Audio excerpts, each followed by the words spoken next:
For years, Donald Trump has built his global image around intimidation.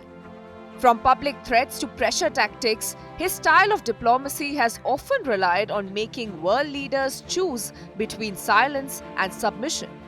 Many chose appeasement. They believed calming Trump's ego would prevent conflict. But like most bullies, every sign of weakness only made him stronger. Now, one global leader has chosen a very different path.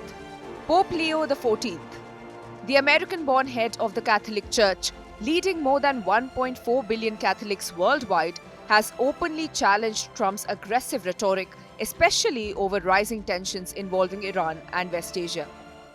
At the same time, there's been a certain narrative that has not been accurate in all of its aspects, but because of the political situation created when on the first day of the trip, the President of the United States made some comments about myself.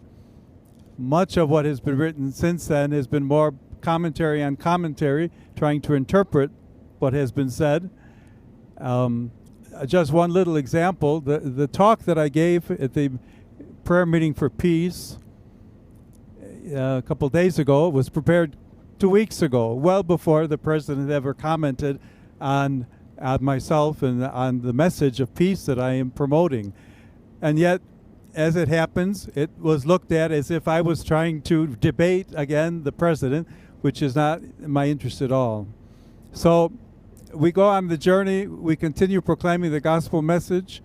The texts of the gospel we've been using through the liturgies give a number of different fantastic, beautiful aspects of what it's about to be Christian, of what it's about to follow Christ, of what it's about to promote fraternity and brotherhood, trusting in the Lord, but also looking for ways to promote justice in our world, promote peace in our world.